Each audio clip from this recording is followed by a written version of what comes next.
Hey, what's Nice, up? dude. Hey, this is another episode of UFO Garage. I'm Ben. And I'm Joe, and this is where we talk about UFOs, aliens, and all things weird. Weird. Hey, man, we're dude. back. We're here. We're on time as usual, you know? As usual, dude. Dude, that wasn't like always, dude. Like the past two times, always, like you Well, said. Well, I change it up on you, just That was trying to like keep you the on your toes, original dog. always that I asked you about first. I thought that was what I did. No, the original always, the past 2 weeks, always. Always isn't always, if you think about it. So, Oh, God, it's too early in the show to even start thinking about something like that, dude. dude, my brain already hurts. It does. Yeah. What's up, everybody in the chat watching live on YouTube? Alabama Tide. We got Champ. We've got Oracles and Beyond. We got who else? We got Scrollsums. Here we go. 509 Divine Pines. Electromagnetic Frequency. What? Ooh, Is that a new one? Oh, Eric Mitchell's in the house, dog. What's up, dude? What's up, man? Chad Smith. Woo. Boon. And Janet. What's up, girl? Enzo. What's up, dude? Hell yeah, dude. Arlene. Damn. We got a full house tonight, y'all. Shit. Well, hell yeah. Welcome to the show, you guys. It has been one hell of a week, wouldn't you say? I think so, dude. And it's only Thursday. And it's only freaking Thursday, dude. And you know what happens on Thursdays? We get thirsty. Dude. And then we go memes, fool. And then we get a little sleepies, and we go mimis. Yeah. Well, what's on tap first, dude? You want to check out the Facebook? Dude, I mean, I think we're gonna have a pretty awesome conversation tonight. I think it's gonna be pretty cool. I you've got this nice, wonderful little article that I think is gonna get people talking, and I'd love to hear what everybody has to think about it in the chats tonight. So we're gonna do that, but first, I think we're gonna go through some Facebook stuff, maybe laugh a little, maybe cry a little, maybe hold each other a little. Who knows, man? But the night is young. Let's see what's up. What's first? Okay, so this happened right down the road from us. Freaking Round Rock, dude. Like, yeah, it's like right in between both of us, dude. that night, Joseph Lamont, he posted this on our Facebook group. Was like, "Hey, where are you guys at?" I was literally like inside all night doing some arts and crafts bullshit when this was happening. Dude, So That's a UFO. for those just listening, there's 1, 2, 3, 4, 5 lights, orbs of light in the sky in Round Rock, Texas, Oh, whoa! What is that? and they're moving super fast. They like dart across the sky. 2 of them dart across the sky, and just kind of hover there. It seems like they're on some kind of pendulum. No. Dude. Yeah. What do you think? No, that's a UFO for sure. I mean, Zip. Schwang? it's got a look to it, right? It's got a look to it, but it's also got that kind of like, man, it's almost got that I'm slowing down drone look to it.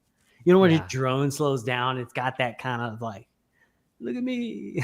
Like, I don't know how to explain it. It's got a look. Like pumping on the brakes, inertia, kind of like it doesn't just go zip. It's like Right. it did go pretty fast because drones can go pretty freaking fast. Yeah, I mean, they accelerate kind of like a Tesla too. You know how they kind of like it's like, but like the acceleration is just crazy. But dude, yeah.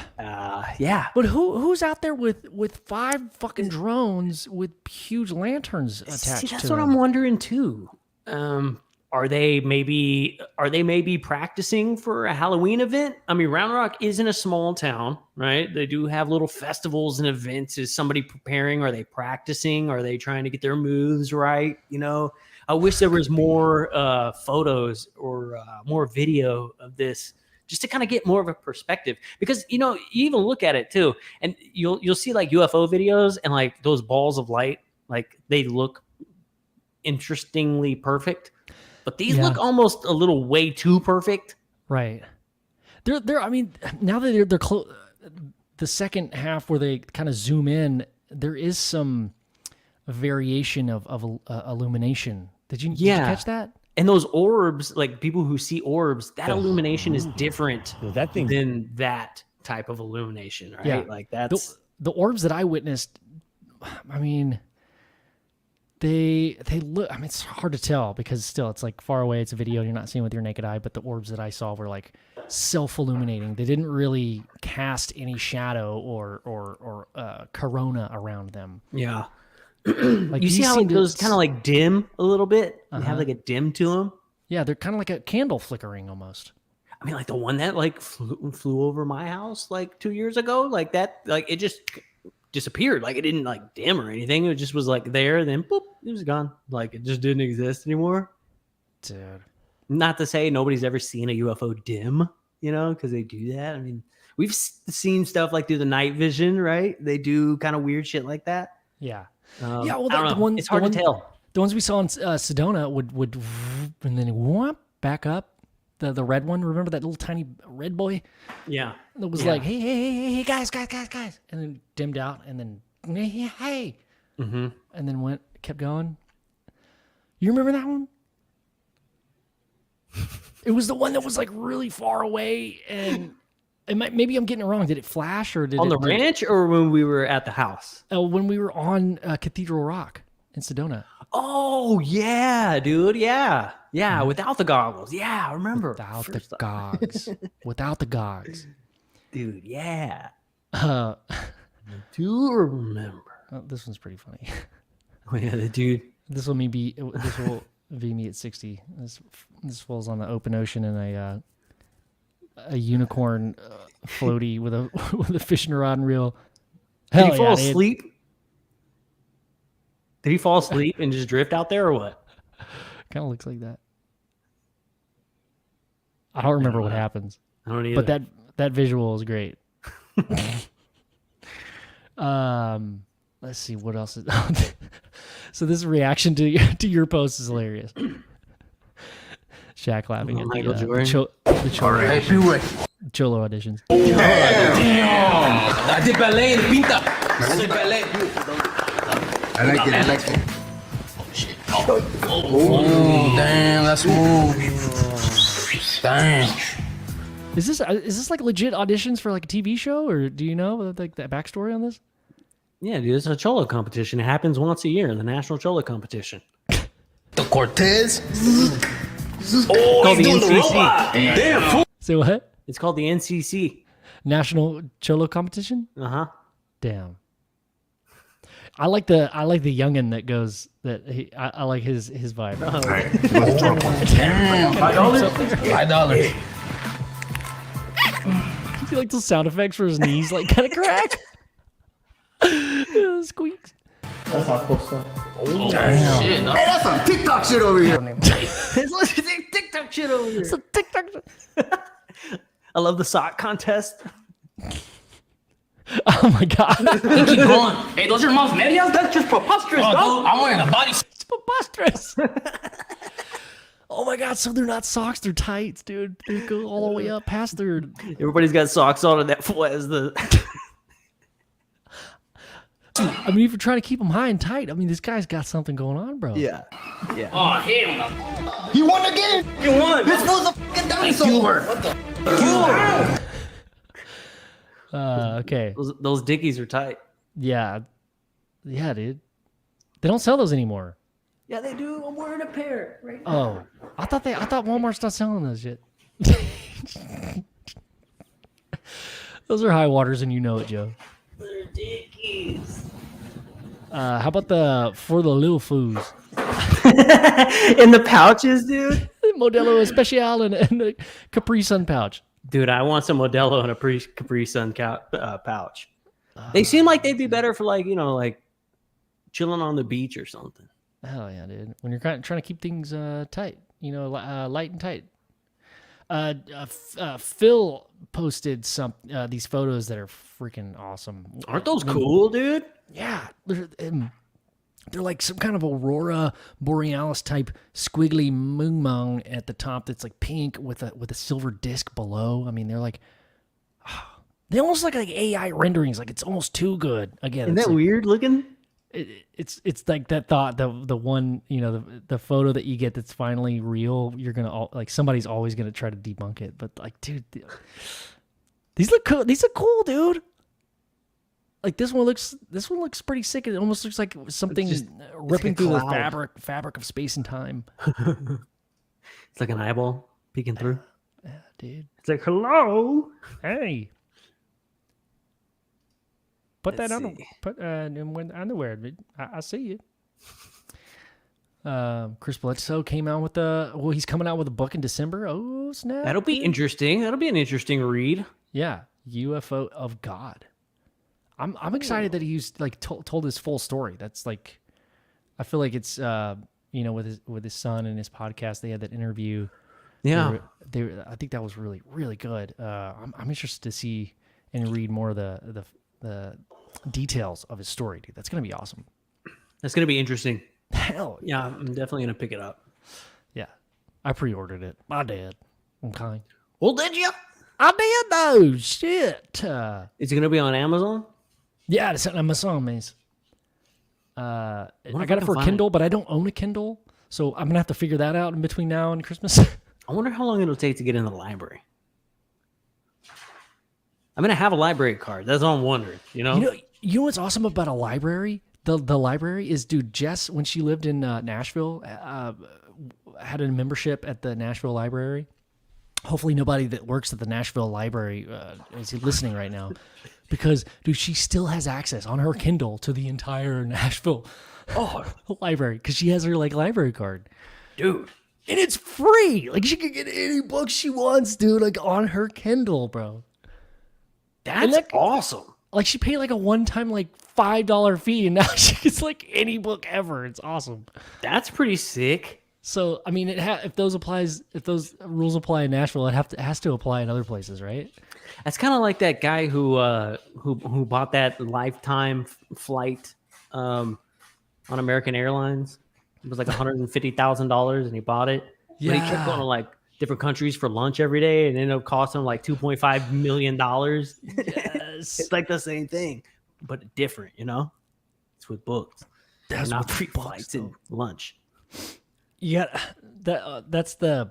You know what? I actually love stories like that where people take advantage of those sales and specials that large corporations do, because I don't. Well, the first thing is I don't have time to do that, but I just love someone did. My motto is if any company's trying to sell you some kind of special, like think of truck month, they're not losing money on that deal, dude. Not at all. You are 100% making them profit in some way, if not being their like quarterly sales or counting as a sales. Wow, I know you leased this truck, big old truck. It's nice and red, isn't it? You like that China truck? Well, you can come in right now and get a brand new truck right here today. You'll save $1,500. No, dude. You gotta make them. Before you give them any information, dude, you got to make them give you the best deal out the door, taxes included, right? And you don't give them no information. Well, you make them give you a number. And then when they give you a number, What about my name? man, you got to take 5,000 off that bitch and then haggle with them. Be like, well, I was thinking more like this. And then you haggle, right? You start the haggling process. And then you're like, well, then I'm going to have to pay the docking fee because you're going to have to ship it over here. And we all know that's ridiculous. I tell you what, you cover the docking fee and you got yourself a deal, buddy, right? That's how you walk out the door shaking hands with a brand new pick-em-up truck. So, dude, I feel like this is absolutely genius. I mean, you walk in there with, what kind of what should I watch before I go into to buying a car? Like, just to gain that confidence. Just you saying that right now, like I feel like I guess so. I feel very confident. Right? Like I can just walk in. You go in there and you look at your pretty shiny new truck, and you stare at it for a while until a little salesman comes over and he's like, "Hey, you like that truck?" And you're like, "Yes, sir, I do." Take like this 5,000 truck. off. I don't really need it, but it's something I'd like to have, but I don't know. And then he'll look at it and he'll be like, "But this truck right here is only $40,000." And then you look at him and you say, "Oh, that's I'll tell you what, you give me the best number you can out the door, taxes and everything included." And he's gonna be like, "Well, what's your budget?" And you're like, "I got a budget in mind, but just give me your number. I want to know your number. He's gonna try and follow you back in your court. But Like, you just don't have say, to tell him your budget. You just say, I do have a budget. yeah, you just say, well, look, I'm kind of shopping around right now, so I'd like to kind of keep that a little personal, right? And he'll be like, I tell you what, it's 40 on the sticker right now. I'll give you 35. You say, I really like that, but I was thinking maybe 30. And then he's like, well, that's just impossible. And then you go into the thing with him, right? And then you go from 30, he was at 35, and you get that shit to like 32, and you tell him, well, you're gonna make me buy all the extra trims that you guys put on there from the factory. I don't technically want all that stuff, the stuff that you added. Bells and whistles. Can you take it off? And I'll be like, no. And I'll be like, well, I mean, I just got your name on the back. Is that free advertisement? Am I paying for your advertisement? You guys should be paying me, right?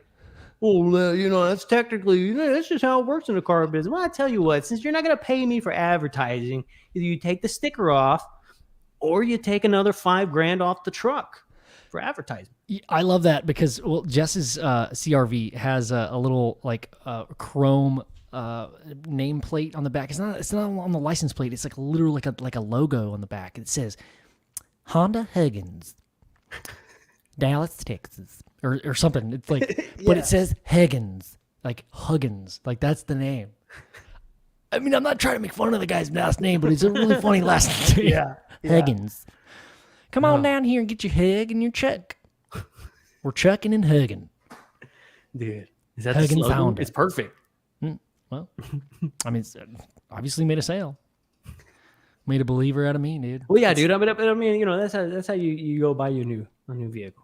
I haven't done it, I haven't proven that it works or anything, but You said I feel pretty confident. Like if I go in there with that same kind of confidence, I'm like, God damn, this guy knows what a docking fee is.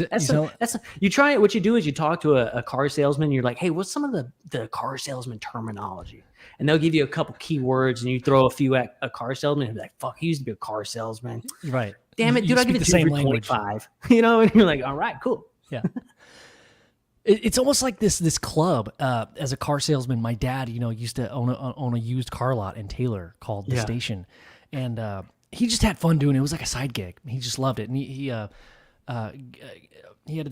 one of his buddies who's like 20 years his senior. His name's Clem, and he would stay there at the station and sell cars, and my dad would come in or whatever. And anytime that he would go buy a car, I would go with him a lot, and he would be like, "Look, Ben, we're a part of a club. If you say you're a car salesman up front to those car sales people, they speak a different language. Their whole demeanor changes. Even if you say my dad was a car salesman, it's like they automatically think, oh, well, first off, your dad was a piece of shit. Also, he speaks my language. Yeah. I'm not saying my dad's freaking awesome, but that's what he told me. He was like, look, they change their demeanor, and you're in this club now, so you're like sharing this mutually known information, and they know that you can't bullshit them, and they can't bullshit you. So now we're talking brass tacks, dude. Yeah. And so that's the approach. Again, I've never done it because I've never bought my own car. Oh, dude. And then once you shake hands and you sign the paper, you just start laughing and be like, man, that's not too bad for some shit I've never done. And they're like, yeah. They're like, dang it, that's the third one this week. Yeah. Everybody's a car salesman, dude. Eric says you test drive the most expensive car to another car lot. Yes. Hey, Oracle's Beyond. Thank you very much. Thank you, Cassie. Appreciate you, girl. Hell yeah. Love it, man. Well, yeah. Welcome to the UFO Garage, where we teach you how to buy new and used vehicles. Yeah. On the low. we don't tell anybody our secrets that we're telling you, dude. This is the UFO Garage. Yeah, seriously. It's copyright. No, it's not. Speaking of speaking your own language and groups and from one group to the other, changing the demeanor, and now the conversation has changed. I'm kind of thinking of some like analogous to the UFO community and all the crazy. Well, it seems crazy on the surface, but if you look into it, everything that's been happening on like UFO Twitter and shows that are wildly successful and have been successful and figures that have been kind of crusaders in this field for the past couple of years. The crazy, the drama, yet the maybe the truth, and just the craziness that's been happening this past week, dude. It has been a crazy week, man. Yeah. It's been interesting to see things unfold. It's like, dude, our whole deal is like, don't get mixed up in, don't get lost in the sauce. Don't get caught up in the drama. That's been our whole fucking thing. Always try and view it from the outside, man. Yeah. Always try and view it from the outside. That way you have a little more clear perspective of what's going on, which is also difficult too, right? Because then you weren't directly involved, so you don't really know the whole story, so you kind of have to be like that judge, and like, what do you like, we have to approach things with empathy, right? Like approach things with like, hey, we could see an accusational title or blog post that's like, oh, I gotta read that, and everybody's talking about it, I should read it and have an opinion already.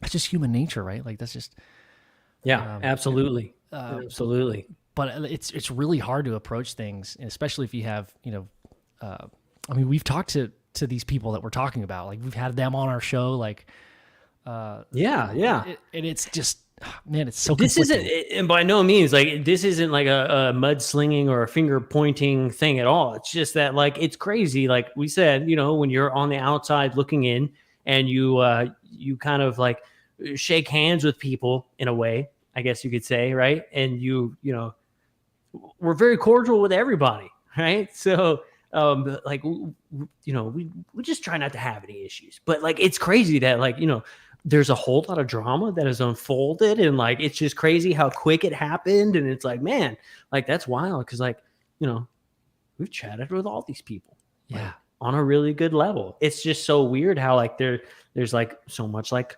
mudslinging, and like, which now brings us to like this weird point of like, okay, we see it now, we have to like kind of like look into it, like, and see what's up, and like, now we have a bunch of questions, and those questions kind of lead to this brilliant little article that you read, Well, yeah, and just to comment on what you said, like, we didn't have to comment on this. Like, just because we have a YouTube channel and a podcast, bro, you and me know that if we don't have anything to talk about, we're not going to do a show. Like, everybody that is subscribers to this channel, like, it's not a consistency. I mean, y'all live in the chat, you'll know this.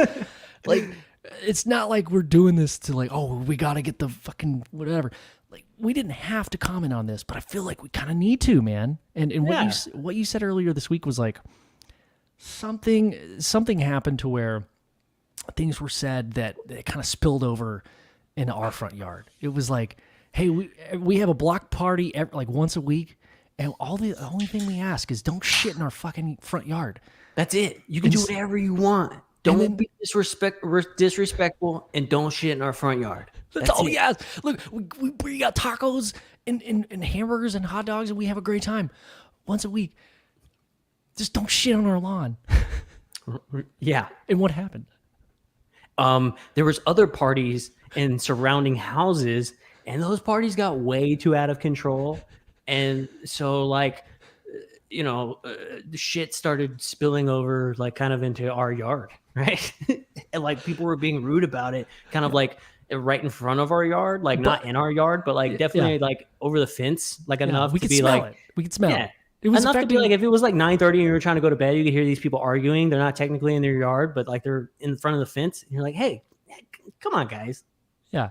Well, it's not so much like it wasn't like offensive. It was like, okay, well, now I'm paying attention. Let's look into this stuff. And I think we both did. We looked into both sides. There's like kind of two sides, and it's a lot bigger. It's a lot bigger than I think we thought. Yeah. It is. And yeah, there's things on both sides. It's just really fucking fishy, dude. And just thinking about all that bummed me out, bummed you out. And then that led to this idea of, okay, what are we talking about here? Like, what is ufology? It's just a bunch of people that are interested in UFOs and aliens, right? Yeah, that's it. That's what I think. That's what it you- is. that's what I mean, you- there's people who are like actively like studying and gathering data, right? But like Yeah, those are called there's a lot of like scientists. specifics that are in ufology. But what is it, right? Like, what is any group? It's just like a group of people who have like a common understanding or like interest that get together and do some shit, right? Yeah, share That's all ideas. any of this is. Yeah, and we got into this whole thing just to have. Well, we didn't know what it was going to become, but we got into this to have fun and share ideas and learn some shit and possibly learn some facts. Yeah. But I think now what transpired the past week or so is my this new interpretation of what is fact within this community and therefore evolved into like this deep dive into what is fact itself, dude. Like if you talk to any reputable scientist or mathematician or historian, no one can tell you for 100% that something is predictable or in fact what it is, because any scientific experiment is certain up to something below 100%. It's like, oh yeah, well, 99.999% of the time when I drop this vape on the table, it's going to bounce up and whatever. But that little tiny percent in between that below 100 and 100, there is a percentage that it's going to fall straight through the table. And I swear to God, I've seen that exact like example on it must have been like Rogan or Lex Friedman or something like that. Dude. If you were to run the odds infinitely, the odds of it actually going through the table are possible. Yeah. Right. Yeah. So now we're like circling back to what's transpiring within, you know, some very influential people in the community is like, man, what are we even talking about? Like, we're talking about facts. Who I don't know. What is everybody searching for? We're searching for the truth. And okay, well, what truth? Are there UFOs and aliens? Just fucking like, that's it, right? Like, and does that fall into the category of confirmation or there's another term that's like, yes, we agree with you, but yeah, you're kind of right. And there's more to the story. But at the core of it, we're looking at scientific fact. And for years, this phenomenon has plagued the scientific community because it's so hard to prove, dude. And there's got to be a reason. Yeah. But yeah, I don't know if you want to kind of like dive into the article, bring it up. Dude, let's do it, man. Let's do it, right? Because that's this article for me is kind of like what this whole like not like week, but like I mean it's been kind of boiling for a while, but like you know there's just a lot of stuff happening now, and it's like it's kind of what this boiled into, right? It's like I have all these questions, and this is kind of like if you're not gonna just tell me the truth, this is kind of where my head's at, right? Yeah.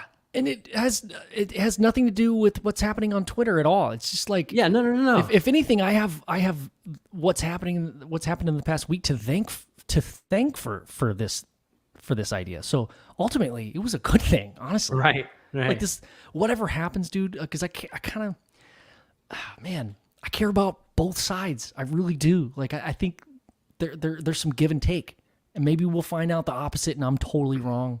But I feel like there's good dudes on both sides, man, or good people on both sides.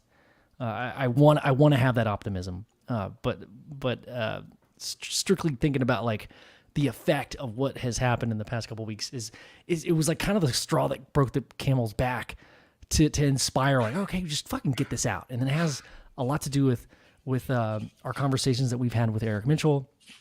Eric, if you're still in the chat, what's up, buddy? And a lot of the scientific stuff that he has been telling us for 3 years. A couple months ago, Gary Nolan came out to completely confirm the science that Eric has been trying to tell us for 3 fucking straight years. And we're like, oh, yeah, that's great. I mean, finally, we have like somebody to corroborate. I mean, we believe you, but it's just nice to see like a Harvard scientist, Stanford scientist come out and like confirm that shit, dude. But yeah, it's, the article's called "It's All in Our Heads." I mean, this is kind of a play on words, but the title is called "It's All in Our Heads: A Theory Based on Interviews with Experiencers." Yeah, it goes on to talk about our tagline and how this podcast it's never been about proof. It has and always will be about having fun, sharing ideas, and understanding the individuals experiencing the phenomenon. I mean, that kind of sums us It up, does. right? It sums it up. Yeah. We have no motive. There is no, one agenda telling us to do anything. I mean, yeah, it has just been for fun, but I think we've been starting to realize that, man, there's some serious tones to this whole thing. Yeah. God, that in itself, there's so much to unpack in that. But I want to get into this little article that you wrote. Dude, I really enjoyed it, man. Like, really, really did enjoy it. Dude, I'm so glad. When anybody when I send any like even artwork to people and they say, "Hey, it's good," I'm like, "Oh shit, you hate it." No, dude, like I said, I really think it's one of those articles that people are gonna love and hate, which, like I said earlier, means that you did a good job, because you really attracted people from both sides, that's kind of the point, right? Is to attract that. Like well, it's the point isn't to cause controversy at all. I mean, this is just my opinion. It's no. It's the point isn't to cause controversy, right? Your point isn't to cause controversy. You can't control what other people are going to do. What you do want is you want opinions from multiple sources and multiple people. Yeah, I want people to prove me wrong. Those people will give you information, which is friggin' awesome. That's not going to stop them from bickering at each other, right? Yeah. And that's kind of where that is. Look, this is not I'm not trying to start fights kind of a thing. This is it's not. I want to discuss. Yeah. If you can't, if you can't be an adult enough to like discuss it, then like, I mean, whatever. I can't control that, but yeah, it's not on you, man. Yeah, well, the controversy isn't on you. It's on everybody else who decides to however they want to interpret that information. That's helpful. I mean, yeah, dude, like it's something that. Well, here's the main idea is that my perspective changes. I mean, you know this on like a weekly basis. Like next week, I could be like, oh shit, like half of that stuff I no longer feel as strongly about or whatever. But dude, I think I've been holding back for so long that I actually feel pretty confident in most of this stuff. And I don't think I'm going to backtrack on anything anytime soon. I mean, if anything, I hope that this sparks some ideas in somebody who has experience in something that could maybe prove, what I've stated here as infactual, or have an experience and want to share it with us, whether it be privately or on the show. I mean, the point of this show is to like share ideas publicly, hopefully, so that other people can be inspired and come up with their own ideas, and we could figure this thing out together, right? Yeah, yeah, absolutely. But yeah, let's get into it, dude. So the first could be controversial thing is I'm basically saying, like, look, UFOs and aliens, extraterrestrials. It's like explaining what it's like to become a father or mother for the first time. Like it's just impossible. Like if anybody else out there has friends that are not parents and they're asking like, hey, what's it like to be a dad or becoming a dad, seeing your child born? Like it's impossible. There are no words to describe the love of your child being born and becoming a father or a mother. Like it's impossible. So I try to take that analogy into this field. Like I'm not trying to bring any woo to it, but that's as close of an analogy as I can bring to it. Is like you don't know. I think everybody's trying their best to communicate what it's like to be an experiencer or see UFOs, and that's why we strive every day or whatever to find proof, because that's what we want to do ultimately, is communicate the feeling that we are experiencing. Because it's so frustrating when you can't communicate something properly. Like, that's the most frustrating thing in the world. Well, I know. And just imagine how like an experiencer must feel, not even having the words to explain what like they just went through, right? Yeah. They're just having to like kind of create something to explain it. Hey, dude, I tell you what, I want to read it by paragraph, and then I want to like turn to you to kind of like explain what was in your head while you were writing it. Oh, yeah, dude. Do you want me to bring it up on like screenshot or what? I got it right here, man. Oh, shit. Let's do it. Yeah, cool. Okay. So the next paragraph is, if the evidence you stake your belief in the phenomenon upon is exotic metals from crashed UFOs, photos or video of dead alien bodies, or Tic Tacs, it's ours. By ours, I mean it's man-made. If the evidence observed is physical while you're consciously awake, it was created here on Earth by humans. Yeah. Yeah. So that's basically saying it's a preface to a couple of paragraphs down where I'm talking about, look, I'm not saying the phenomenon is all. That's why I said the title was, it's a play on words, because yes, it is in our heads, but we are manifesting it. Whatever physical evidence that exists, it was created here on Earth by a human, but through the communication and manipulation of an experiencer. Yes. So Yes. the main point is, and I think you'll probably get to it next, is that these entities, whatever they are, extra dimensional, they are not allowed to enter our dimension. So they have Right, because I had kind of challenged you on that earlier. Like, well, what do you mean there's no physical evidence? What about like,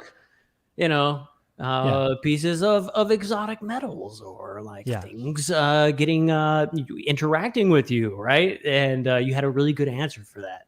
Well, pieces, honestly, something I'm thinking about too is if there are exotic materials that cannot be explained by science, and I'm still on the fence on this, is either there's one of two options. Either it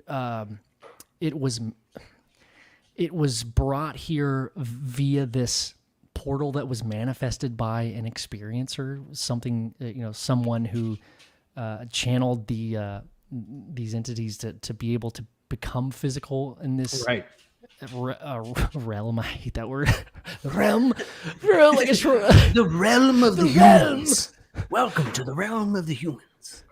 For like a short period of time, or which the side that I'm leaning towards is that there's just people on Earth that know how to make that shit, and you just don't know about it yet, dude. It was made by man. You just don't know about it. You're not in the know. Okay, just like give up your ego on that. I agree. Because we've talked about that, right? Like we've talked about how early they were talking about sending stuff to space, right? Yeah. And you think about how early they were talking about sending stuff to space, and it was still like another like 80 years till they were like, oh, we shot a rocket up there, right? That's bullshit. Yeah. Right? They've been working on stuff. They've been working. And I kind of went from like, it's funny because like, it's like, I kind of started to calm down on that a little bit. Like, look, I know we probably have some stuff, blah, blah, blah, blah, blah. But like, I think maybe we're dealing with something a little different. But now I'm just getting kind of back to like, all that shit's ours, dude. Yeah, bro. Yeah. In a weird way. It's weird. It's like coming from full circle. But it is and it isn't, right? That's why it's so hard to explain. I know. It is and it isn't, because you came full circle with a different understanding. So now that original idea has more depth to it. So you understand there's more to that original idea, right? Yes. Yeah. Like we're getting, I feel like Gizmo's just like tap dancing in the background, dude. Dude, he's ridiculous. He's got to be in here. He loves the show. He wants to hang out. But then like every now and then he's got to go look out the window and make sure our front yard is okay. No cats? He'll be back in here in like 10 seconds. No cats? No cats. No cats? Okay, good. All right. By the way, we got to set up our photo shoot with the Gizmo, like ASAP, dude. Yeah. Maybe we can do it this weekend, dude. Let's see here. Non-human entities exist, but cannot cross into or affect our current physical reality or dimension. These entities can, however, influence and manipulate humans who have been upgraded. This upgrade unlocks the ability to communicate with, observe, manipulate, and even manifest aspects of other dimensional realities into our own. Fucking love that, dude. Yeah. Love that. Yeah. Honestly, this entire time I'm writing this, I'm doing exactly what I'm writing about, dude. I'm not coming up with this stuff, dude. It's just channeling. fucking flowing through me, dude. I'm just being honest. Like, Yeah. I don't know those words. I get the concept. I'm not saying I fucking channeled an alien here, but like, I don't know. Just this past 24 hours has just been like this boom of inspiration that just have been like connecting a bunch of dots, dude. Like when we talked to Eric last night, and he filled in that last piece, and we'll get to in a minute. Yes. Was like, oh, and then like I heard like silver horns, like Yeah. Because that has a lot to do with this upgrade that we're talking about, right? yeah, the upgrade, yeah, Oh my God. yeah. Oh my gosh, man. Let's see. Oh, so you have a little. Okay, hold on. Using modern day communication methods as an example, for most of our lives, the brain survives just fine using CB radio. An upgrade to fiber optic bandwidth can be triggered by high stress, emotional, or physical trauma, and or the use of psychoactive substances that inhibit the thalamus, the area of the brain in charge of perception, our reality filter. Oh, the thalamus. I like the way you said that, The dude. thalamus. Dude. The thalamus. I dude. love that, You know what right? I'm talking about the thalamus. So let me kind of break this down a little bit and ask you, because it might be a little confusing if you don't know where we're headed, right? Like, so using modern day communication methods as an example, for most of our lives, the brain survives just fine using CB radios, right? And CB radios is what truckers use to communicate back and forth. It's something that you have to take classes in. I believe. Didn't you take classes, or you were thinking about getting this like a ham radio? Yeah, a little ham radio. Yeah, I have it. I'm not allowed to like communicate because I don't have like the physical license, but like Yeah. I know how to like mess with it. Yeah. Like if some shit went down and I needed it, I could like be like, "Hey, I need some help. Hey, I got some hams. Is anybody out there?" You think ham radio is like strictly for talking about ham? Only ham. Only ham? When people are like, I "I got got a stuck out in the ocean. There's a hurricane and our motor just died, and we're really taking on water." You got to be like, "Hey, excuse me, shut up. This is only for ham talk. Thank you." It's like this is only for honey baked glistening Christmas hams, sir. This is I need you to shut the fuck up. This is the Christmas ham channel, sir. I'm gonna need you to go to the non-ham network. It's called the NHH. This is for And Christmas 18. hams and Kim Kardashian only, because she's got 2 of them. Yeah, they're in the club. Imagine, dude, you could sell a pair of pants just by putting two Christmas hams in those pants, and like everybody'd be like, "Oh my god, that butt looks amazing." Your booty look like 2 Christmas hams. Yo, booty. That's exactly. Your You get booty it. look like 2 Christmas hams. The ladies' man. I'm Ladies' the ladies' man. Okay, so this is kind of what I wanted to get into, though, right? Because we're talking about the CB radio, and then you move on to say an upgrade to fiber optic bandwidth can be triggered by high stress, emotional, or physical trauma, and or the use of psychoactive substances that inhibit the thalamus, the area of the brain in charge of perception, our reality filter. So basically what you're saying there is like, we're talking about an upgrade, not to like an actual radio or like an internet, right? We're talking about an upgrade of in your brain. Yeah.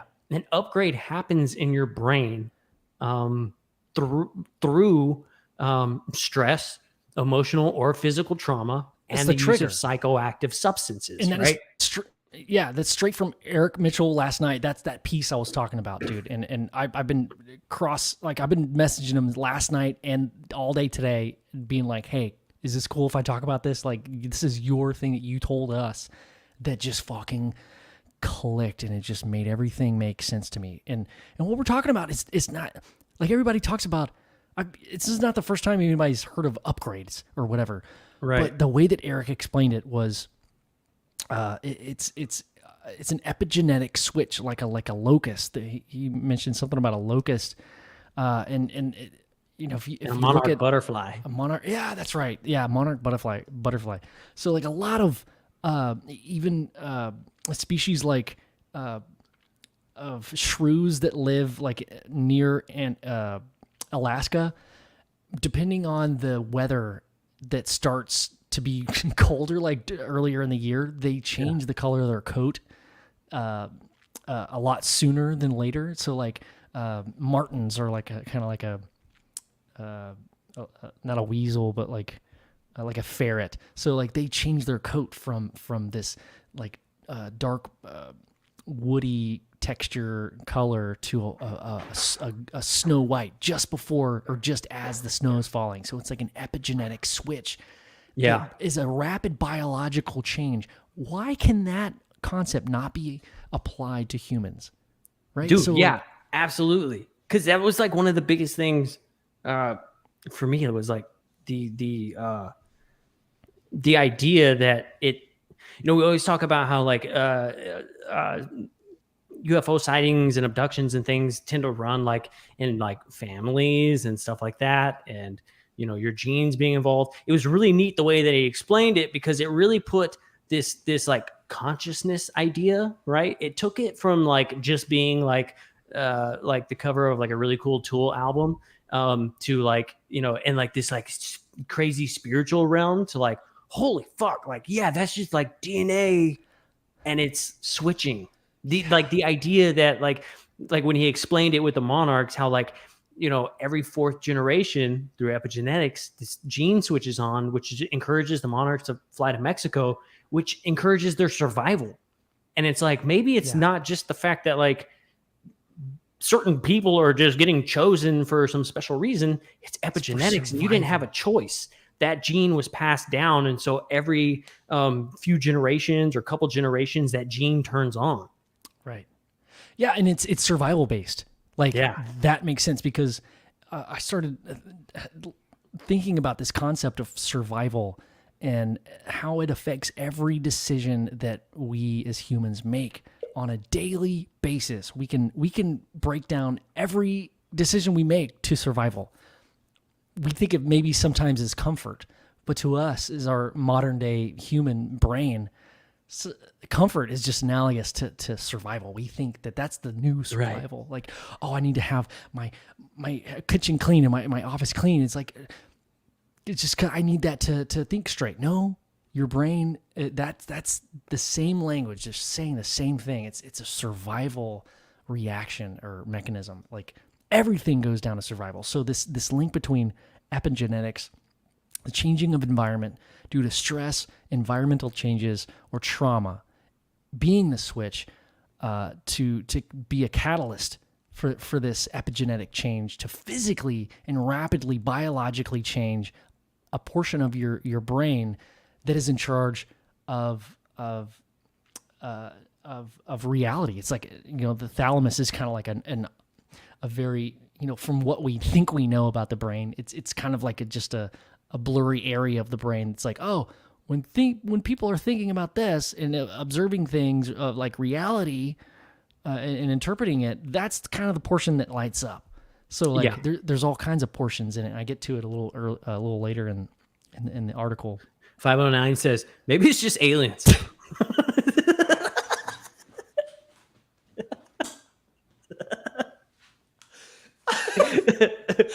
It could 100% could be. Dude, I mean, again, this is like why it's a theory. Like, he also, to be fair, goes on to say maybe it's just us, which you also proposed that question. Yeah. And then to be really fair, he did say maybe it's 50 Cent, which I think we're yeah. Yeah. And Benjamin says bacon, bacon, bacon, pig, hog, bacon, bacon, bacon. Oh my God. So who knows, dude? It's delicious. That's what I know, dude. Dude, I love it. Well, let's keep going, man. Because after this, you wrote a little subcategory. It says all humans possess an epigenetic sequence within our DNA that can be activated by physical, emotional, and psychological circumstances and events. This activation is the catalyst for a rapid physical and biological transformation of the thalamus, the caudate putamen, and the basal ganglia. This That's area like of the straight brain, from Eric Mitchell. this area of the brain physically transforms into a new type of neural processor. From it, microtubules expand through the exterior lobes, forming what is known in some scientific circles as the antenna. We have to read the following of this is like Okay. it's talking about like this piece of the puzzle derives from Eric Mitchell, who has publicly spoken about the antenna since 2013. That's way before Gary Nolan came publicly. And I mean, I'm not saying he wasn't researching this before, Right, but we've right. talked about this on previous podcasts. Yeah, we've heard a few people mention this antenna. It's definitely been mentioned, right? And it's Yeah. something that we've always held on to, like, okay, the antenna. And then like we could just never get any explanation. The antenna. Oh, well, we think that's why they show up. Yeah. Well, okay, and that's kind of just been the explanation. But when we dive deeper into it, right? this area of the brain, through having this so-called trauma, it is the catalyst for the rapid physical and biological transformation of the thalamus. Yeah. It creates microtubules that expand through the exterior lobes.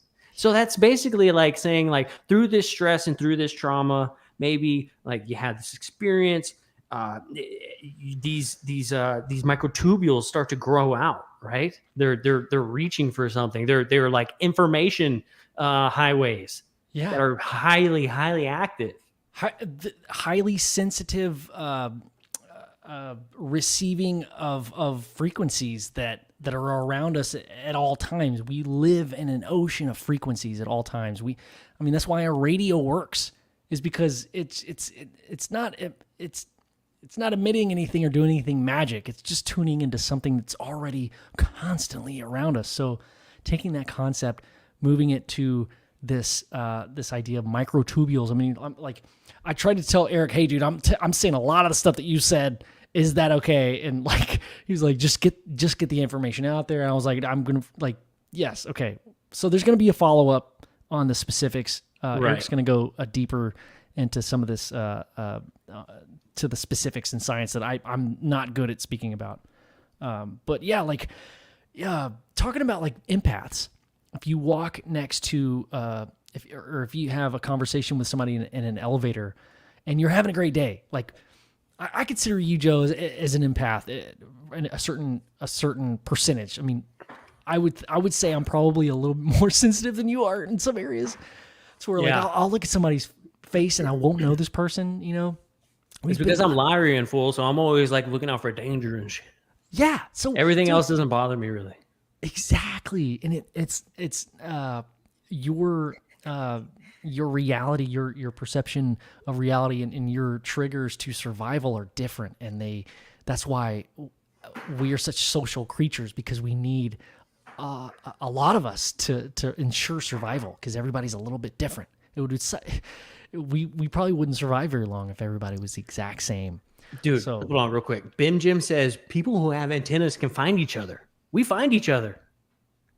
It's not the EM electromagnetic spectrum. Absolutely. Yeah. And we've been told that too. I mean, Eric said that last night. He was like, dude, you could line up 100 chairs and 2 of them could be experiencers with antennas and they'll find each other immediately. Like everybody else is blocked out and they know exactly who each other are. Yeah. It's so cool. Yeah, that is super cool. And MJ Sedona says a radio works because it's plugged in, right? It's kind of metaphorical. Like, oh, I like that. Maybe you work better if you yourself are plugged in, you know, or in our reality, unplugged, right? Oof. You need to unplug from this and plug into source, or whatever it is, right? Dude, 100%. 100%. Also, Alabama Tide said need a call-in session. I'm down. You want to take some calls after? We are going to start doing that, right? Yeah. I mean, I guess. Well, on the Zoom it would be easier, right? Yeah, we'll do Zoom and have the phone call. I Well, think I can set that up pretty quick. Well, then everybody's gonna have to switch over. No. So I can actually bring in the Zoom call we don't have to switch this at all. I see what you're saying, like another window. Yeah. Yeah. I don't know why I'm doing that. Okay, so So there's like a whole nother part to this. Yes. Right. So Source talking about consciousness. right where we left off was literally like the antenna serves as a transmitter and receiver of non-local communication between the individual and source consciousness. And I mean, that's like if you've been in the community long enough, like that's like a woo statement, source consciousness, right? Like Right. it's something that like scared us off when we first started the podcast. Like source consciousness sounds like so just I don't know, like I don't Sounds know. pretty. Yeah, I don't. The accent was no, the insinuation of anything other than like it just. I don't know. It sounded too good to be true. I guess, like it's something that was way too out there to really be rooted in reality. But like source consciousness is a fucking thing, dude. And I think people prove it on a daily basis. Without even knowing it. Yes. Yeah. Every day. Yeah. So it says source consciousness has no agenda. It is simply energy that has always existed. Entities from other dimensions can and have always communicated with humans who possess an upgraded antenna. The communication includes conscious visuals and auditory experiences, including walking visions, hallucinations, and or unconscious dreams. Physical reality may also be affected through the individual. In most cases, unintentionally manifesting poltergeist activity, ghosts, spirits, Sasquatch, UFO sightings, and alien abductions. These events and sightings are physically manifested into our reality by the individuals who possess the antenna. Yeah, so like the idea that we're not simply observers, observing an event like a Sasquatch sighting or a UFO sighting or an abduction, it is fucking real because the individuals with the antenna are manifesting it. They are tapping into this source consciousness that is allowing them to manipulate reality. Like, Yeah. everybody, I think the age old thing is like, oh, were you just imagining it? Oh, yeah, actually, you're right. Yeah, we are, but we're also manifesting it and making it a reality. In this reality is fucking real, dude. Experiencing it, right? And experiencing it. It is real. It And is it's real. not. It's funny because, like, you hear people like John Mack, and their research and their study, and they say, like, look, I can't prove that what they saw was there or is real. I can't put my hands on it, but whatever happened, they believe 100% that it happened to them. And they are experiencing not only just mental, but also physical effects from whatever's happening. And that's what's weird, right? We can't take a picture of it. We can't catch it. We can't see it. We can't just call it. Like, we don't have any control over it, but it's happening and it's real. And this is kind of where it seems like the antenna thing is going, is like you unintentionally sometimes attract these things. You didn't even realize it. You didn't know that you were an antenna, right? And maybe like you're in a house with 5 other people and then there's some activity that starts happening. Yeah. Nobody knows who it is, let alone that you're responsible for having the antenna and not realizing that that's in effect, so it obviously going to freak people out, Think about this. You get multiple people that are unaware that they've gone through this metamorphosis of the antenna, and maybe they're interested, and that's why they're there in the first place. And they get together, and it amplifies this communication highway. And so they all go into this spooky house, right? Like this haunted, like, let's take Goose, for example. Like, go into this haunted house, and they're all like, oh yeah, bro, like this, like they believe it 100%. And they end up seeing shit. The problem with TV shows and all that is they always try to involve this counter character to be a debunker or a naysayer, right? So that's why they never catch shit, dude. I mean, yeah. I'm not saying there's plenty of YouTubers out there that go by themselves, but still, there's that thought. when you're recording something or experiencing something with the intent to share it with others, that is a I think that is a huge factor in why it's so hard to catch something on film and why there's so little and everything. If you get it, it's fucking blurry. Yeah. Like, it's the intent. It's all about intent. MJ Sedona says, and I love this comment, it says, or maybe you hang around with known ET experiencers, and what do you expect? Most that have the antenna know it. They know it down in their soul. And I've heard this, right? So the first part to that is hang out with ET experiencers, and what do you expect, right? And we have seen some pretty cool stuff around ET experiencers. That's pretty interesting. Does that mean that maybe like we have an antenna that is like maybe kind of active, just not like fully active? Like maybe like we just had like some cushy ass lives with no trauma and shit, so it never like activated the way we wanted it to, or not wanted it to, but like it didn't activate like other people. And then on the flip side of that is, the old story of standing in a group of 5 people and 3 can see it and 2 can't. Yes. Does that mean that 3 people might have the antenna and 2 just don't? And that's why they're not able to receive that information? Maybe one of those people knows that they have an antenna and the other 2 didn't, right? Yeah. Or the other 4 didn't, right? And then 2 of them saw it. That third one knew they had an antenna and the other 2 didn't see it. That just was an awakening kind of for like the other 2 that were like, what the fuck? I don't even have an antenna. I can see it. Why couldn't you see it? Right. Well, I think all of, like those examples are real and have happened, and they're perfect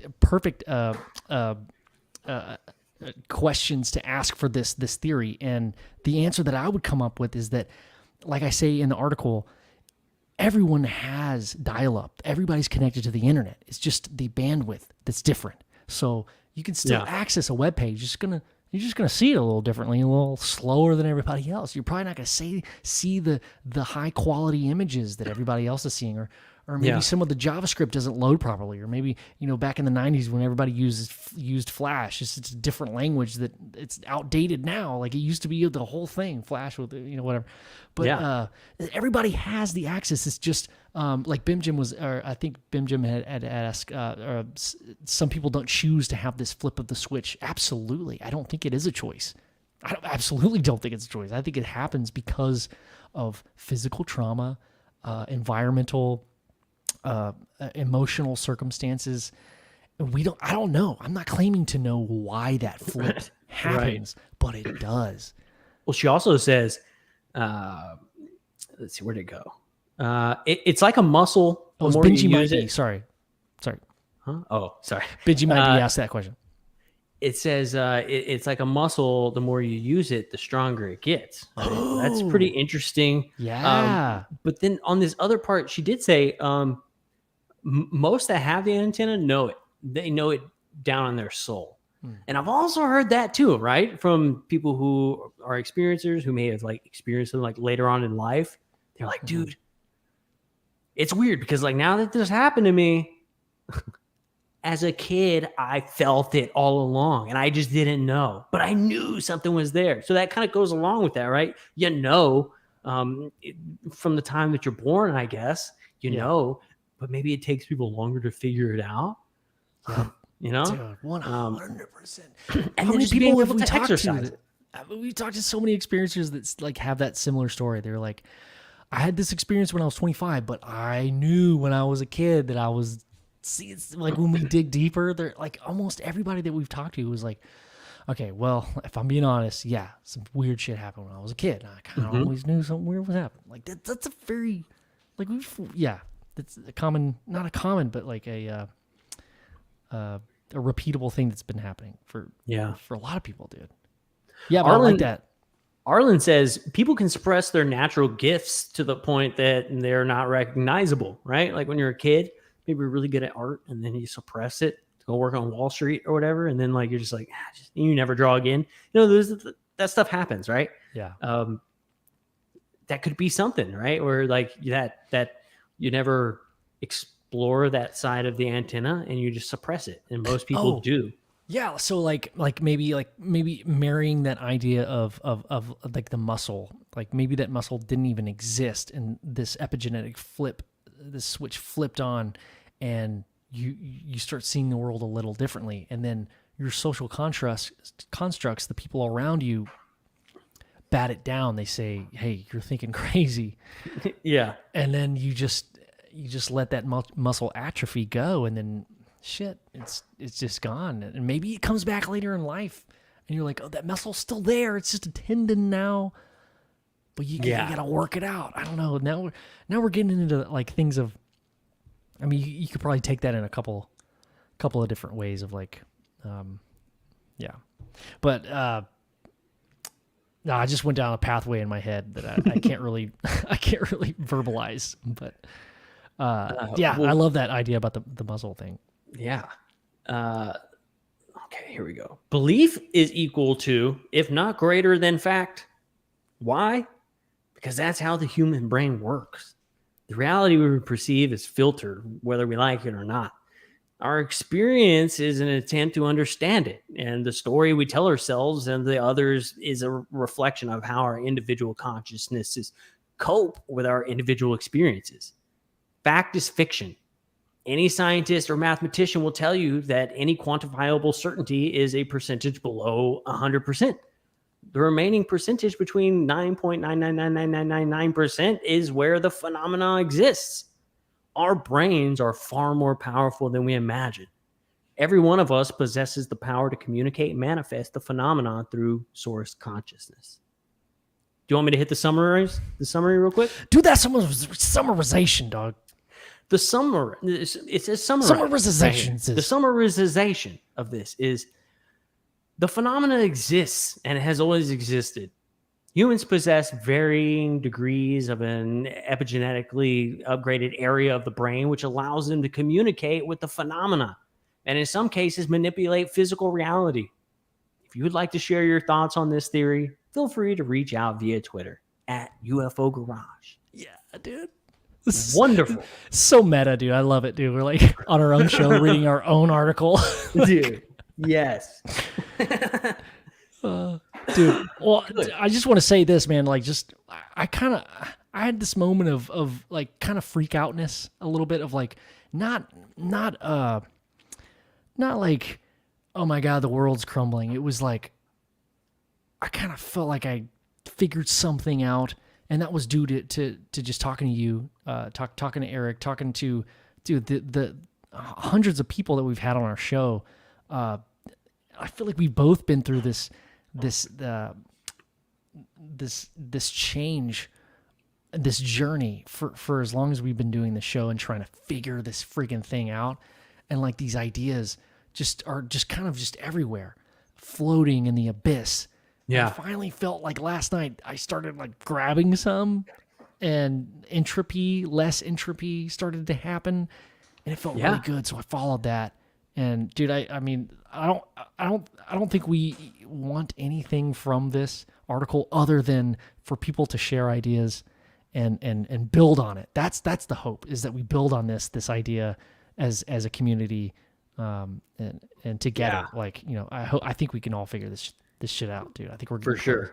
Well, dude, it's a great article, guys. I mean, if y'all like the article, go to the website, check it out, share it with your friends, share it everywhere. We kind of want to, get the conversation ball rolling. Yeah, I mean, we're usually like pretty goofy, and like we ask you like, who's the top ufologist, and then only give you answers that are Giorgio Tsoukalos and things like that. But like, this is kind of a cool one. It's going to be pretty neat. Benny did a great job writing the article, and yeah. Did you say I did a great job? Yeah, you did a great job, dude. Thanks, Bubba. Yeah. Thank you. No worries. Yeah. Hey, Big Willie's in the house. What up, Big Willie? Oh shit, Big Willie, what's up, dog? Hell What's up, fool? Yeah, yeah. What's up, fool? Spooker Morales is in here, dog. Yeah. I meant to say what's up to him earlier. Tim McCart, what's up, dude? Hell yeah.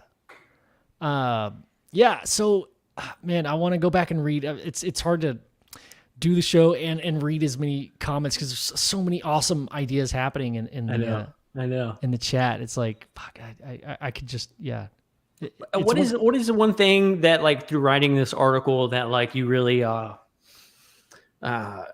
obviously feel strongly about the whole thing, but like what was like the most important connection to you? I feel like we kind of have the same answer on like what that kind of connection was, but like for you writing this article, like what was, MJ Sedona says that you're probably just sleep deprived and going crazy. LOL, just JK. Maybe.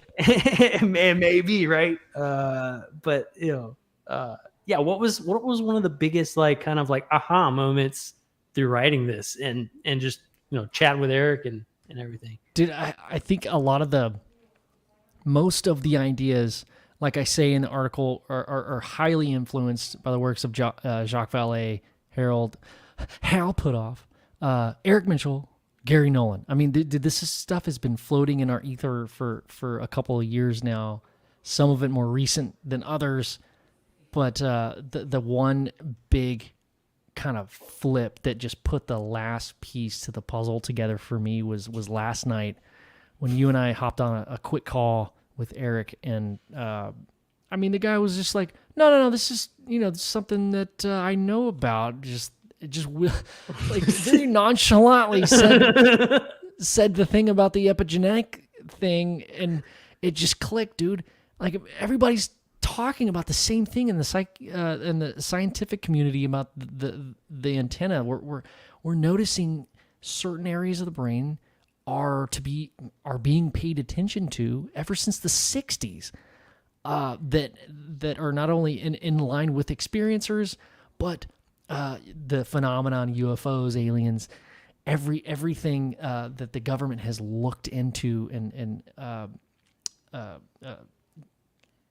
programs have looked into, going back to the area of the brain that people are paying attention to is this basal ganglia, cauda putamen, the thalamus area. Mm-hmm. There seems to be like this party going on, like there's something to it, and then you have this other aspect of people and experiencers that we've had numerous on our shows talk about abductions. It was very, very real.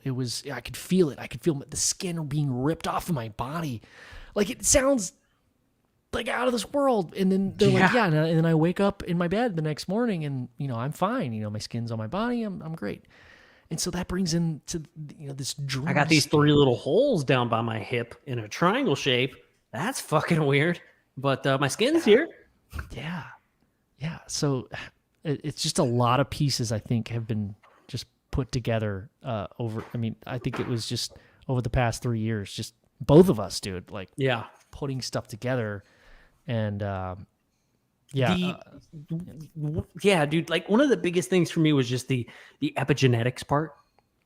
Like, I was already on board with the idea of like this like conscious communication somewhat being like a like a Wi-Fi signal of some sort, sure, like energies and waves, and like the brain could probably totally do that.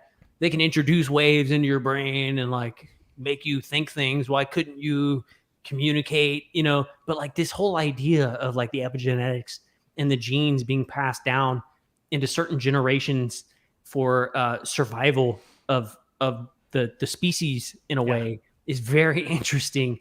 And the idea that this gene can click on and allow these microtubules to reach out to the universe and ask it questions is completely mind-blowing. And receive answers, right?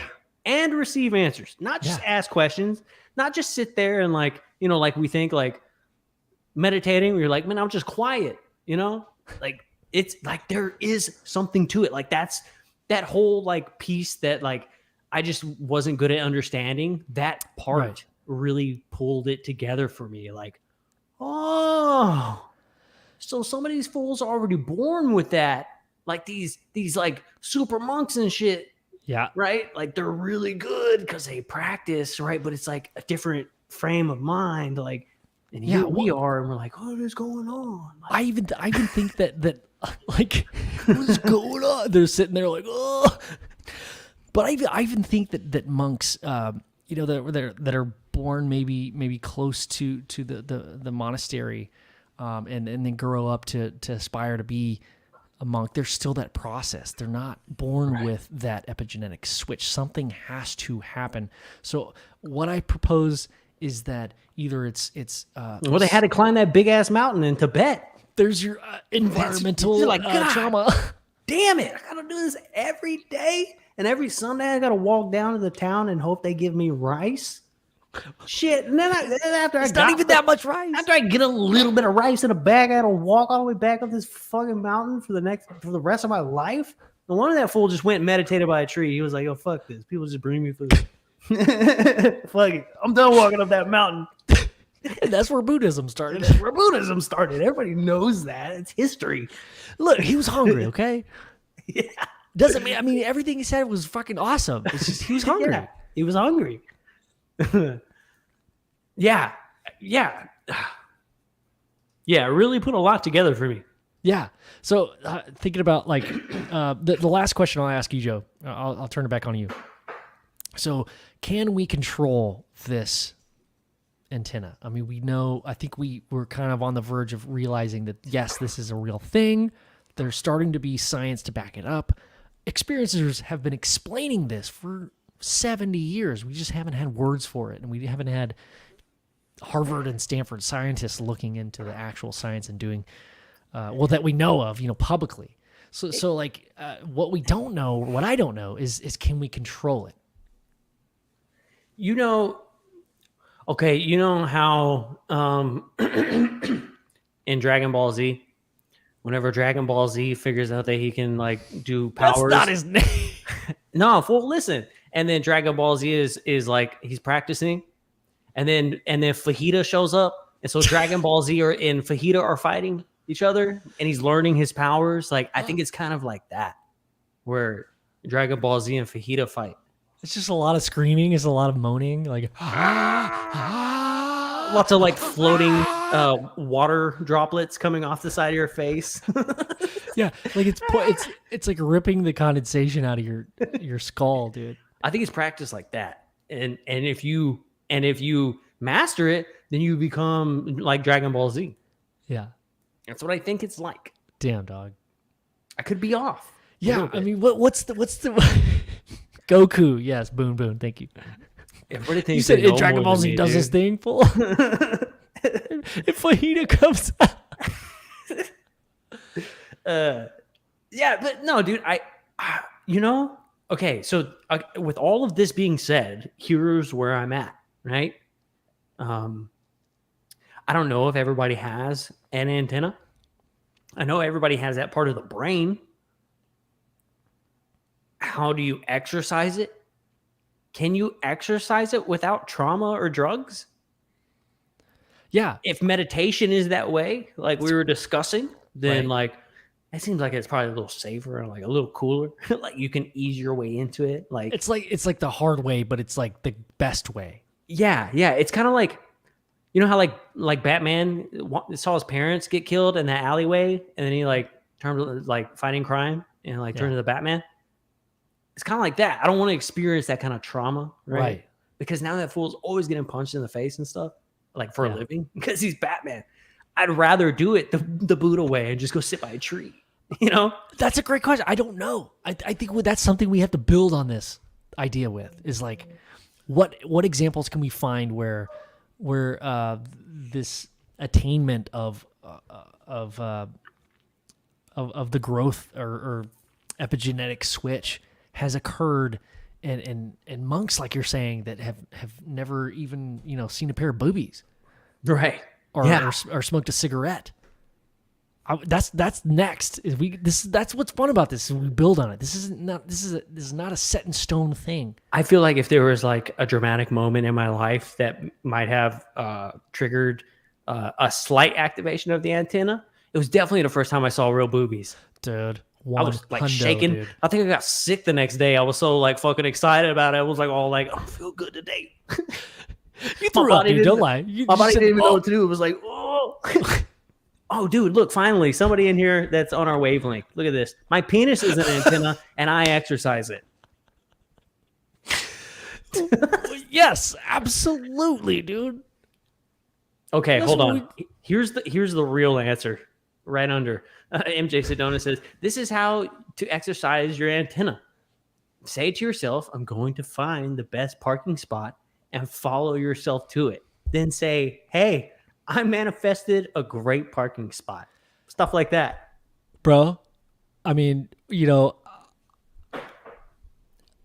so me and Jess often argue about this. She's the person that will drive around the parking lot to find the best parking spot for 20 minutes. I'm the person that just parks in the back.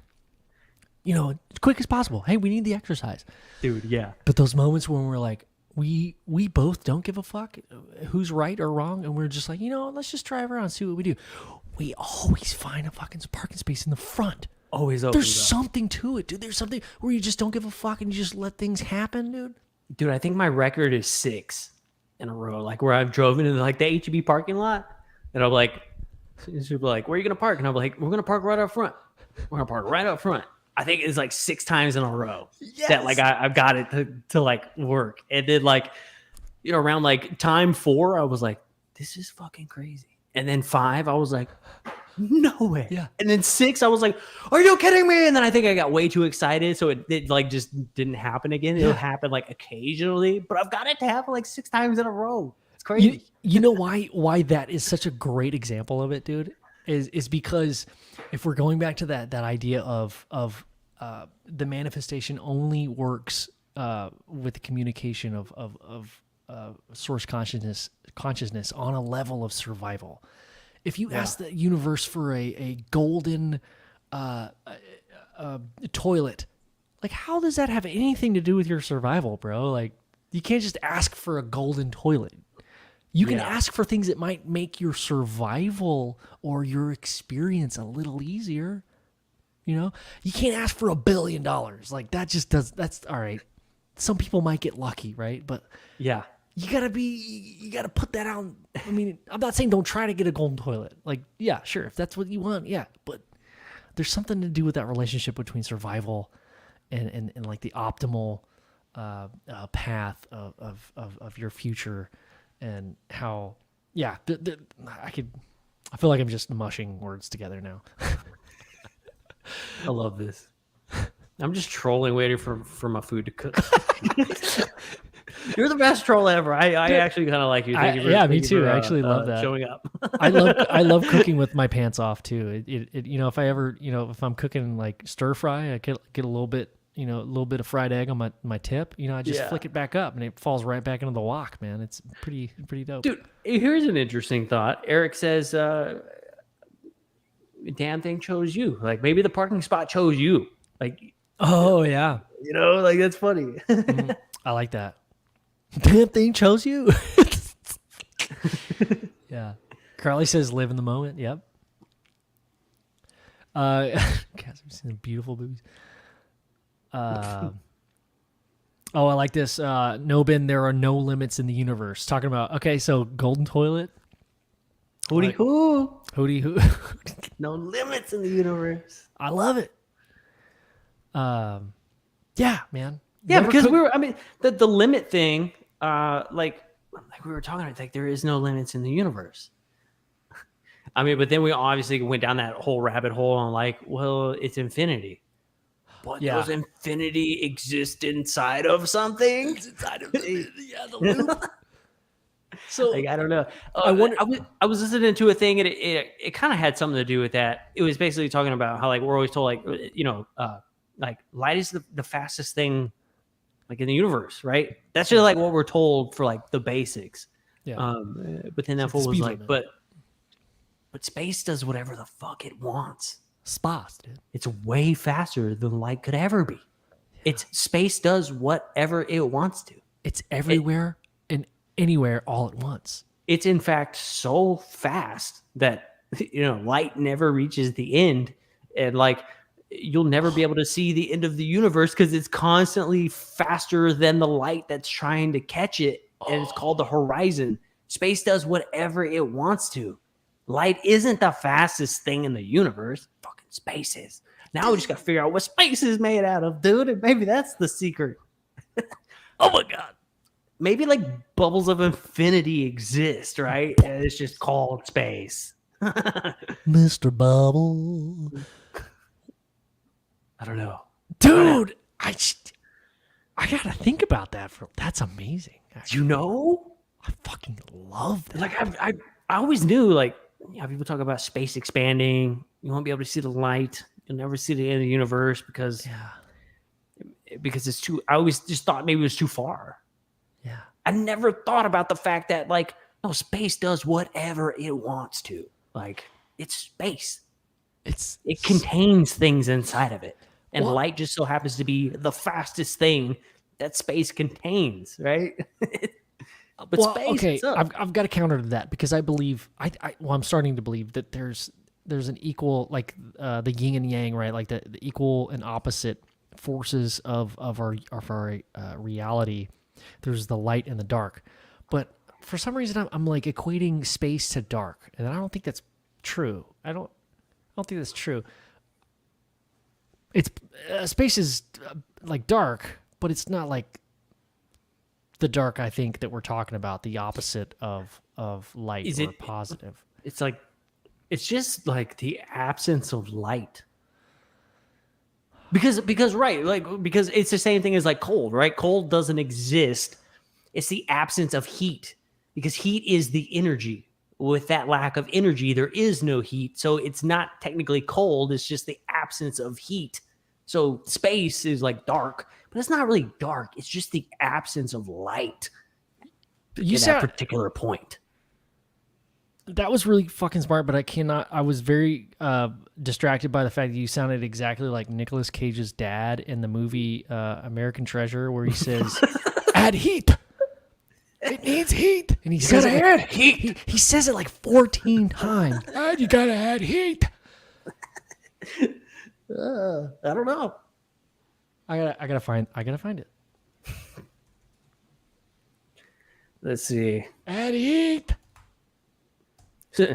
Space did you. Let's see. Those that believe in fate get to the movie theater early for that great seat. Those that believe in destiny arrive after the movie begins. Ooh, that's pretty interesting.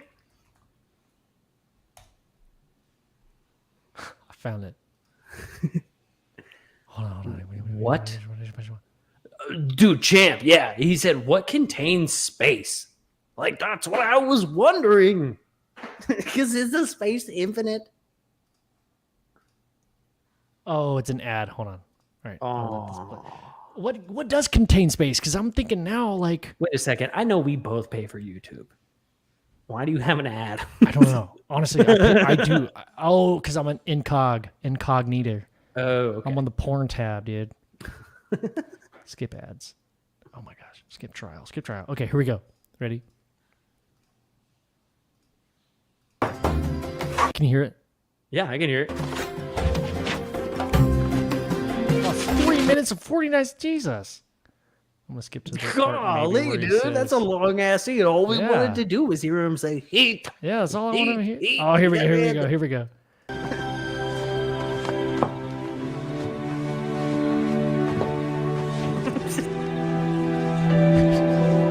Dad, your lemon I'm juice adding sucks. a lemon to the page. It's a very old piece of documentation, Dad. It's got letters and words on it. It like falls apart. It needs I parts. told you. You need heat. This fucking guy. He says it like 15 more times, though, dude. You need heat. Let it go, dude. Let me hear Let it. it go, dude. Oh, God.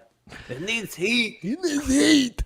You would think that like a professional treasure hunter that like just broke in and stole the Declaration of Independence would know that little trick to the puzzle. He's like, oh, I know you have to add lemon juice. Yeah, ceviche, right? I forgot the rest of the recipe. What's And then the dad walks in as a savior. Heat. You gotta add heat. Heat. I wish Nicolas Cage's dad in that movie was that fool was from Independence Day. Was the dad in Independence Day? That guy was. What do you think? I'm a schlumuck. Hey, you schlumuck! You need heat. You need heat. How many times have I told you? How many times have me and your mother told you? Mother, hey, where's your mother at? Come here. Hey, how many times have you told this boy to add the heat to the paper after he adds the lemon juice over and over? Is he wasting my lemon juice again? Hey, come over here. We're not talking about the lemon juice. We're talking about the heat. You told him to add the heat. You know? It's like a typical Jewish family, right? I don't know. Honestly, They're all like yelling from fucking upstairs and downstairs and shit. I said, using my lemons again. We're not talking about the lemons. We're talking about the heat right now. wait for those lemons to soften. How dare you? You listen to me like I'm a schlemiel? I'm a schlemock? Schlemiel. What do you think? I'm a salami over here? Also, just wearing this hat for no reason. Like I'm not smart. Also, I feel like citrus is the key to a lot of our problems. Yeah. You know, vitamin C. Don't get sick. Dude, I love that. I love that band.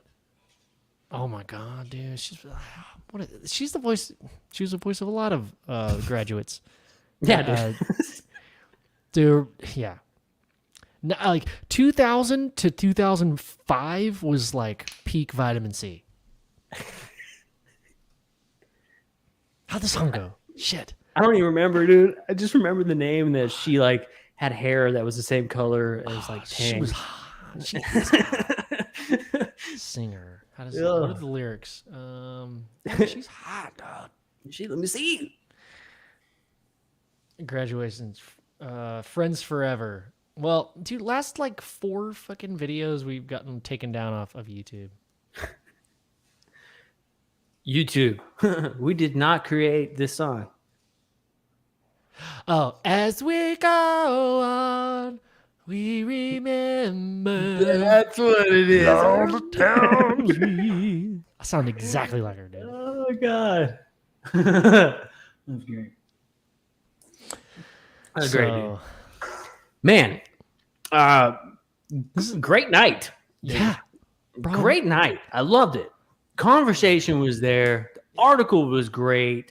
I can't wait to hear some of the responses that we get and to kind of keep this ball moving. Like, I feel like this kind of like we've never really had a path, right? You know, this is kind of like the first path we've seen in the woods. We're like, walk down this path a little bit. Up until now, we've just been like, hey, you want to fucking go on the internet on Thursday? Yeah. Like, that's all this whole show has been, dude. Like, there's been no direction. I feel like we finally found like a path or a meaning other than like talking about farts and shit. Like, I don't know, man. I still want to keep. Those are the only ones that don't get taken off of YouTube. Yeah. Yeah, I feel like in this day and age, you just can't say anything that's not offensive or like controversial, and that's just not. I don't want that energy. I don't have time to deal with that stress. So like, that's why it's been fun doing this show, is because we could just talk about whatever the fuck we want to. But now I feel like, man, we could still do that with this topic as long as we keep it open and people feel like, look, we're not just telling you what things are. We're just throwing ideas out there, and if you guys want to build on it, like that's where the conversation starts. I feel like I want to build on it as much as possible. Man, that's the idea. Hell yeah. And together we will build a baseball team, and we will not moo says later retards. He's cooking bacon with no pants on right now, dude. At 10 p.m. Actually, that's exactly what I'm about to do. So I can't talk shit. Gosh. Yeah, me too. It's almost time to go memes, bro. It's almost time. Hey, we got 2 minutes left. Hey, the queen died, right? Yeah. Whoa. What the hell? Wait, yeah, that happened today. What? Your Facebook comment was hilarious. You were like, I thought lizards live a lot longer than 90. Yeah, reptiles live longer than 96 years, don't they? Damn. Oh, dude. Yeah. Yeah. Well, man, she had a good run. I mean, 96. Fuck, dude. You switch those numbers around, then it gets sexy. But no, in all seriousness. In all seriousness, dude. There's a great video. I'm not sure if I posted it or not. It's called From the Tour Bus, and it's like Johnny Paycheck stories. And there's this story where he's like in Canada, and he's like partying way too hard in the bar, and like he ends up getting arrested. Like he doesn't even have a shirt on. Like the next morning he has to go like see the judge. In the morning he doesn't even have a shirt on, so he's like just sitting there, and he's all hungover and fucked up still. And like they start playing that, the song, like the Canada song, and it talks about the Queen. And Johnny Paycheck is like, "Fuck the Queen." Like, it's like in the middle of court. Why are they singing that song in Canada though? Like, I don't know. This is like a weird thing that like the Queen is like so popular in Canada, but I always thought like Canada was like French people. Like me too. Like why do they so like, I don't know. Like I don't know. I don't know. The song talks about the Queen. I don't know like what the I don't know. I don't know either. I don't know. I'm an American. I don't like kings and queens anyways, right? Epigenetics. I'm not supposed to like. We should end every sentence with epigenetics. Epigenetics. Smart. I'm not supposed to like people that tell me what to do. I'm an American. Okay. Epigenetics. I mean, how could you lose an argument with that ending? You can't. You can't, dude. It's not my fault. It's not my fault. It's not my fault. God, you're such a misogynist. Epigenetics. Epigenetics. Look, dude. Not my fault. Now go make me a sandwich, please. Oh. Epigenetics, dude. You don't get mad. Don't be all with me. Epigenetics. I'm not. Jesus Christ, dude. Nobody's going all. That's fucking funny. Oh, dude. That comment was because of your epigenetics. I already know. Are you talking to me? Yeah. I don't. Honestly, I'm honestly. You said like you made me hungry. said my sandwich making comment was funny. It is funny, and that's offensive. And it's okay because it's epigenetics. I think it's funny because it's epigenetics. That's why it's funny, dude. I'm not being confrontational or offended. It's epigenetics. I think it's funny. Hey, babe, will you make me a sandwich? She's literally like in the kitchen now. I don't know if she can hear me. I won't say it any louder. If I see it louder, if she brings you one, dude. I mean, dude, epigenetics, right? Her epigenetics. Her epigenetics is part of her nature. It's part of her nature, dude. Something flipped the switch, dude. They're supposed to bring sandwiches, all right? That'd be funny. That'd be such a hilarious fight, like argument to have with your wife. Like she's like, "I'm not gonna make you a fucking sandwich." And you're like, "Babe, did you like have some trauma earlier in your life? It's epigenetics. You're supposed to bring me a sandwich." Like I don't know what is happening to your basal ganglia right now, but I need a sandwich. And like the microtubules are expanding at a rapid rate, and you're not bringing me as many sandwiches as is usually what's happening. And usually microtubule communication is a lot more quiet, so I'm going to need you to do that too. Epigenetics! I'm going to need you to... I'm going to need you to stop yelling while you're making that sandwich. And I'm so glad Jess can't hear this conversation. Just like, dude, it's okay. She'd be so pissed. It's okay. Dude, that was fun. That was fun. I loved it. Great episode. Yeah, that was fun. Great episode, dude. Well, all right. We have a couple guests lined up for the next week. Well, the next 3 weeks, dude. The first guest is Christopher Garetano. He's a documentarian. If you want to check out some of his work, we posted some links on the description of our upcoming live streams on our YouTube channel. Specifically, I would love to hear about his experience with Montauk, the Montauk Project. The name of the documentary is called The Montauk Chronicles. I'm going to watch it hard. So that'll I be thought you were fun. talking about the guy that documents stamps. Oh no, that guy. He's He's a different documentarian. I Yeah, get it. his name is Terry. He's a documentary. That's where the miscommunication. He's a That makes documenting sense. Terry. That makes sense. And then on the 29th, September 29th, dude, at the end of the month, we got our boy Mark from My Family Thinks I'm Crazy podcast. We went on his podcast on the Illuminati Confirmed. Yeah, that was a lot of fun. Like a month ago. Dude, that was so much fun. Oh my God.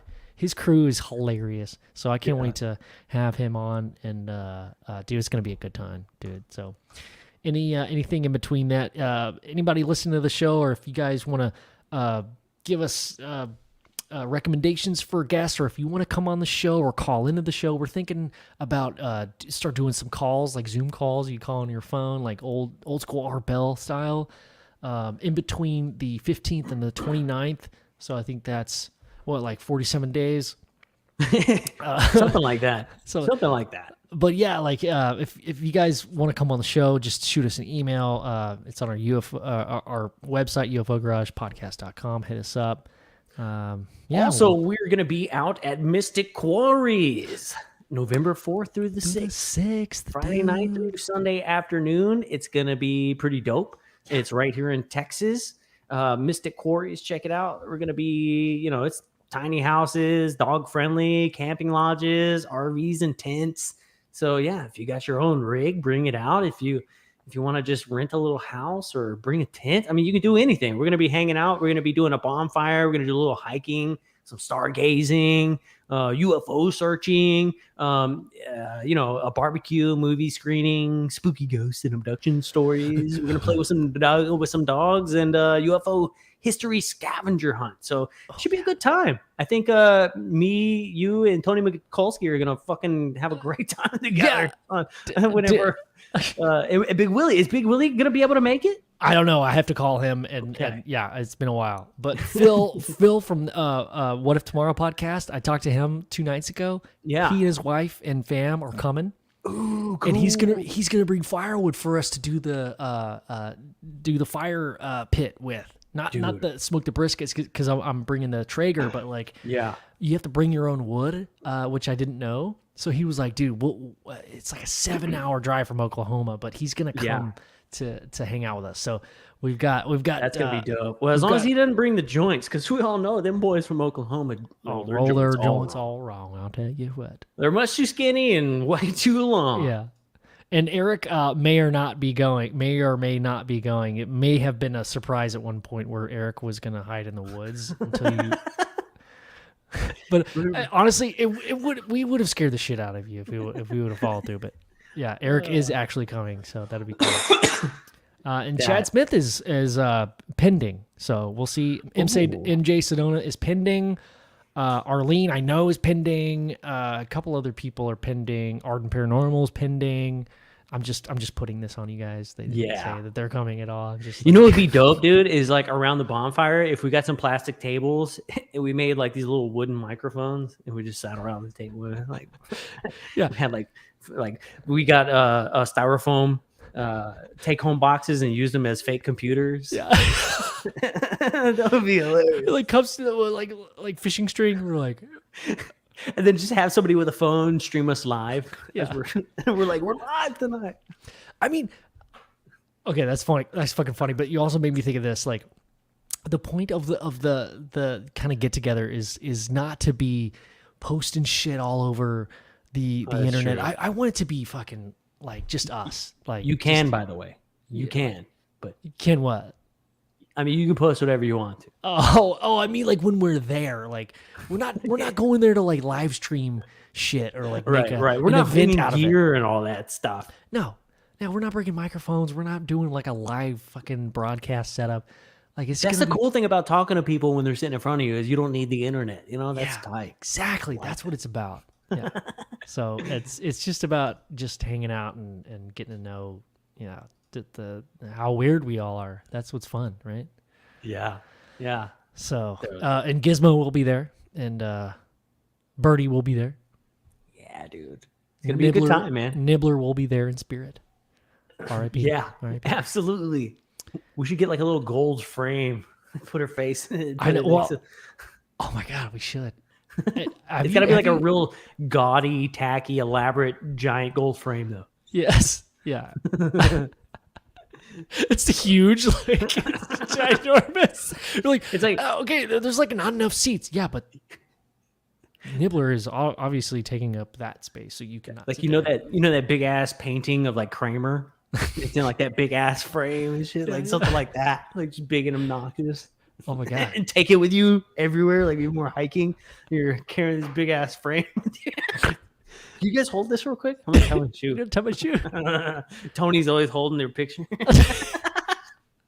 There's like no photos of Tony because he's like holding it in front of him. you're standing there and like your foot is out and I'm bending down helping you like tie your shoe and Tony's holding this big ass fucking it's just us three all all right, weekend. everybody, group photo. Tony, hold Nibbler. Our wives are just taking pictures of us. Oh, it's hilarious. That's funny. Oh my Oh God. God. All right. Okay. Well, everybody listening to or watching the live YouTube live show, thanks for joining us tonight, and everybody listening on the podcast side of things, thanks for your time. Thanks for hanging out with us this evening or morning or afternoon, whenever you're listening to us. And hey, keep doing good things. I know you could do it. You know what I mean? When you do the thing, just thinking about doing good things. Just I hope you're just telling you you're doing a good job. Doing that thing you do. Never doing that thing you do. And now you know the rest of the story. Except we don't really know. We don't know. All right, guys. Let's get out of here. We're doing that thing where we ramble at the end. Had a great time, man. Yeah. Awesome stuff. Love you guys. Everybody that showed up tonight. It was a great show. Hope to see y'all next Thursday. Next Thursday. And also in November. It's gonna be fun, guys. All right. Well, hey man. This has been another episode of UFO Garage. We'll talk to y'all next time, man. Goodbye. Peace.